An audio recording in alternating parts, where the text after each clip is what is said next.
আমাদের স্পষ্ট পয়গাম, অচিরেই যদি পার্লামেন্টে রাষ্ট্রীয়ভাবে সংবিধানে কাদিয়ানীদেরকে কাফের ঘোষণা না করা হয়, কাদিয়ানীদের বিরুদ্ধে দুর্বার আন্দোলন করা হবে, দুর্বার আন্দোলন করা হবে। হে যুবক, ইনশাআল্লাহ বাংলার টেকনাফ থেকে তেতুলিয়া, রূপসা থেকে পাতুরিয়া, সর্বস্থানে সর্বস্তরের তাওহীদি জনতাকে নিয়ে কাদিয়ানীদের বিরুদ্ধে দুর্বার আন্দোলন হবে। ইন্নাল হামদুলিল্লাহ ওয়াসসালাতু আলা মান লা নাবিয়্যা বা'দা। ফাকাদ ক্বালা আল্লাহু তাবারাকা ওয়া তাআলা ফিল কুরআনিল কারীম, মা কানা মুহাম্মাদুন আবা আহাদিন মির রিজালিকুম ওয়ালাকিন রাসূলুল্লাহি ওয়া খাতামান নাবিয়্যিন। وقال رسول الله صلى الله عليه وسلم أنا خاتم النبيين لا نبي بعدي। আল্লাহ তাবারাক ওয়া তাআলার দরবারে অশেষ শুকরিয়া, যিনি আমাদেরকে এই পবিত্র মাহফিলে বসার তৌফিক দান করেছেন। এই জন্য সকালেই একবার কালিমাতুশ শুকর আদায় করে আলহামদুলিল্লাহ। আল্লাহ তাআলা নবী মুহাম্মদুর রাসূলুল্লাহ সাল্লাল্লাহু আলাইহি সাল্লামকে সর্বশেষ নবী করে পাঠিয়েছেন। এই ক্ষেত্রে কুরআনুল কারীমের সূরা আহজাবের 40 নম্বর আয়াতে আল্লাহ তাআলা ইরশাদ করেন, মা কানা মুহাম্মাদুন আবা আহাদিন মির রিজালিকুম ওয়ালাকিন রাসূলুল্লাহি ওয়া খাতামান নাবিয়্যিন। মুহাম্মদ সাল্লাল্লাহু আলাইহি সাল্লাম কোন পুরুষের পিতা নন, তবে তিনি সর্বশেষ নবী। বুখারী, মুসলিম এবং তিরমিজি সহ অসংখ্য হাদিসের কিতাবে রাসূল সাল্লাল্লাহু আলাইহি সাল্লাম থেকে একটি হাদিস বর্ণিত রয়েছেন। হুজুর সাল্লাল্লাহু আলাইহি সাল্লাম বলেন, আনা খাতামুন নাবিয়্যিন লা নাবিয়্যা বা'দি। কুরআনুল কারীমের অসংখ্য আয়াত, রাসূল সাল্লাল্লাহু আলাইহি সাল্লামের অসংখ্য হাদিস থেকে বোঝা যায় আল্লাহ রাসূল সাল্লাল্লাহু আলাইহি সাল্লাম সর্বশেষ নবী, তিনি ব্যতীত আর কোন নবী নেই। আল্লাহ রাসূল হাদিসে আরো বলে দিয়েছেন, আমার পরবর্তীতে 30 জনের মতো মিথ্যা তালাতুনা কাযাবুনা দাজ্জালুনা কুল্লুহুম ইয়াজআমু আন্নাহু নাবিয়্যুন আনা খাতামুন নাবিয়্যিন লা নাবিয়্যা বা'দি। 30 জনের মতো ব্যক্তি তারা নবুয়তি দাবি করবে। আল্লাহ রাসূল বলতেছেন, হে আমার উম্মত, তবে শুনে রাখো, আমি সর্বশেষ নবী, আমার পর আর কোন নবী হবে না। আমরা দেখেছি রাসূল সাল্লাল্লাহু আলাইহি সাল্লামের জামানায় কিছু লোক নিজেদেরকে নবী দাবি করেছেন। একজন লোক সম্পর্কে জানা যায় মুসাইলামাতুল কাজ্জাব।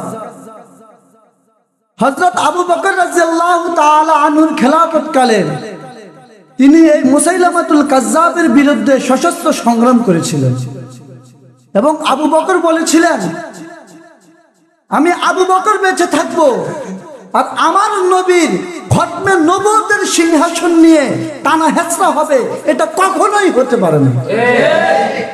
মুহতারাম হাজিরিন, যুগ যুগ ধরে এরকম অনেক মিথ্যাবাদী কাজ্জাব নিজেদেরকে নবী দাবি করেছেন, কিন্তু উলামায়ে কেরাম, তাওহীদি জনতা তাদের বিরুদ্ধে সংগ্রাম করেছেন, জিহাদ করেছেন। ঠিক তদ্রূপ ভাবে উপমহাদেশের মধ্যে যখন ইংরেজরা 1857 সালের পর দেখলো এই উপমহাদেশের তাদের ক্ষমতা দীর্ঘস্থায়ী করাটা অসম্ভব, তখন তারা মির্জা গোলাম আহমদ নামে এক মিথ্যা নবুয়ত দাবিদারকে বলল, তুমি নিজেকে বলো, ঘোষণা দাও তুমি নবী, এবং মুসলমানদের মধ্যে, মুসলমানদের কোরআনে আল্লাহ রাসূলের হাদিসে যে হাদিস আছে যে আল জিহাদু মাদিন ইলা ইয়াউমিল কিয়ামা, জিহাদ কিয়ামত পর্যন্ত চলবে, তুমি নিজেকে নবী দাবি করে বলবে জিহাদের হুকুম রহিত হয়ে গেছে। নাউজুবিল্লাহ মিন যালিক। সম্মানিত উপস্থিতি, মির্জা গোলাম আহমদ কাদিয়ানী যখনই নিজেকে নবী দাবি করেছেন, তখনই তার বিরুদ্ধে ওলামায়ে কেরাম অনেক সংগ্রাম করেছেন এই উপমহাদেশে, এই ইতিহাস আপনারা জানেন। তার প্রেক্ষিতে ইউসুফ বিন নূরি রহমতুল্লাহ আলাইহি পাকিস্তানের সরকারকে বলেছিলেন, হে রাষ্ট্রপ্রধান, আপনি রাষ্ট্রপ্রধান ঠিক আছে, কিন্তু আমার নবী মুহাম্মদুর রাসূলুল্লাহ সাল্লাল্লাহু আলাইহি সাল্লাম সর্বশেষ নবী, এই কথা আপনি যেমন ভাবে মানেন আমিও মানি। এই দেশের সংসদেও এই আইনে থাকতে হবে কাদিয়ানীরা কাফের, মুহাম্মদ এই সর্বশেষ নবী। মুহতারাম হাজিরিন, যখন ওই সরকার, পাকিস্তানের সরকার ইউসুফ বিন নূরি রহমতুল্লাহ আলাইহি কথা তাদের কর্ণকহরে পৌঁছে নাই, তখন তিনি কাদিয়ানীদের বিরুদ্ধে এক দুর্বার আন্দোলন করেছিল। ওই আন্দোলনের মধ্যে হাজার হাজার নবী প্রেমিক নিজেদের জীবনকে বিলীন করে দিয়ে পাকিস্তানের পার্লামেন্টে কাদিয়ানীদেরকে অমুসলিম ঘোষণা করিয়ে ছাড়িয়েছেন। নারে তাকবীর, আল্লাহু আকবার, নারে তাকবীর, আল্লাহু আকবার। কাদিয়ানীরা কাফের, কাফের, কাফের, কাফের, কাফের, কাদিয়ানীরা কাফের। নারে তাকবীর, আল্লাহু হাজিরিন, স্বাধীনতার পর থেকে নিয়ে 54 বছর হয়ে গিয়েছে। বাংলাদেশের তাওহীদি জনতার অন্তরের কথা, আমার বাংলাদেশ যে ভূমির মধ্যে আহমদ শফীর জন্ম হয়েছে, ওই ভূমিতে কাদিয়ানীরা কাফের নাম নিয়ে থাকবে। আমরা বারবার যেই কালে যেই সরকার ছিল তাদেরকে আহ্বান করেছি কাদিয়ানীদেরকে কাফের ঘোষণা করুন, কিন্তু তাদের কর্ণকহরে আমাদের এই আবেদন পৌঁছেনি। আমাদের স্পষ্ট পয়গাম, অচিরেই যদি পার্লামেন্টে রাষ্ট্রীয়ভাবে সংবিধানে কাদিয়ানীদেরকে কাফের ঘোষণা না করা হয়, কাদিয়ানীদের বিরুদ্ধে দুর্বার আন্দোলন করা হবে, দুর্বার আন্দোলন করা হবে। হে যুবক, ইনশাআল্লাহ বাংলার টেকনাফ থেকে তেতুলিয়া, রূপসা থেকে পাতুরিয়া, সর্বস্থানে সর্বস্তরের তাওহীদি জনতাকে নিয়ে কাদিয়ানীদের বিরুদ্ধে দুর্বার আন্দোলন হবে। কাদিয়ানীরা হিন্দু যেরকম এই আমাদের দেশের মধ্যে তার সংখ্যালঘু পরিচয় দিয়ে থাকে, কাদিয়ানী থাকবে, আমাদের কোনো সমস্যা নাই। খ্রিস্টান যেমন থাকে আমাদের কোনো সমস্যা হয় না, বৌদ্ধ তার নাম নিয়ে থাকে, আমাদের কোনো সমস্যা নেই, সমস্যা হবেও না। ঠিক তদ্রূপভাবে কাদিয়ানীরা নিজেদেরকে কাফের পরিচয় দিয়ে এই জমিনে থাকতে হবে। মুহতারাম হাজিরিন, আপনারা বলতে পারেন হুজুর কাদিয়ানীদেরকে কাফের ঘোষণা করা কেন এত প্রয়োজন?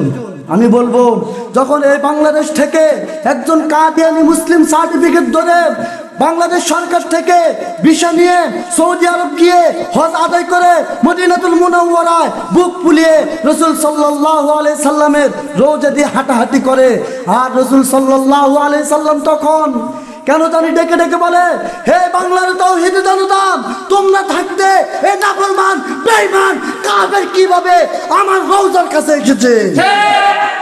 এই জন্য তাকবীর, আল্লাহু আকবার, নারে তাকবীর, আল্লাহু আকবার। ইসলামের শত্রুরা হুঁশিয়ার সাবধান, হুঁশিয়ার সাবধান, ইসলামের শত্রুরা কাদিয়ানীরা কাফের, কাফের, কাফের, কাফের, কাফের, কাদিয়ানীরা কাফের। নারে তাকবীর, আল্লাহু আকবার।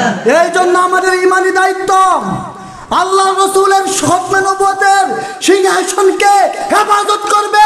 আল্লাহ রসুলের ওয়ারিস যারা তারাই হেফাজত করবে। আল্লাহ রসুলকে যারা মহব্বত করে, আশিকে রসুল যারা যারা আল্লাহ রসুলের শাফায়াত কামনা করে, তারাই কাদিয়ানীদের বিরুদ্ধে সংগ্রাম করবে ইনশাআল্লাহ। আগামী 15 নভেম্বর সোহরাওয়ার্দী উদ্যানে কাদিয়ানীদেরকে অমুসলিম ঘোষণা করবার জন্য এক দুর্বার আন্দোলন হবে। সকলে সেখানে তাওহীদি জনতা জমায়েত হবে ইনশাআল্লাহ। আমরা প্রত্যেক মহল্লায়, প্রত্যেক গ্রামে, প্রত্যেক ওয়ার্ডে এমনভাবে আন্দোলনকে সাজিয়ে তুলব, বাংলাদেশের সমস্ত তাওহীদি জনতা আবারও সরওয়ার্দী যাবে ইনশাআল্লাহ।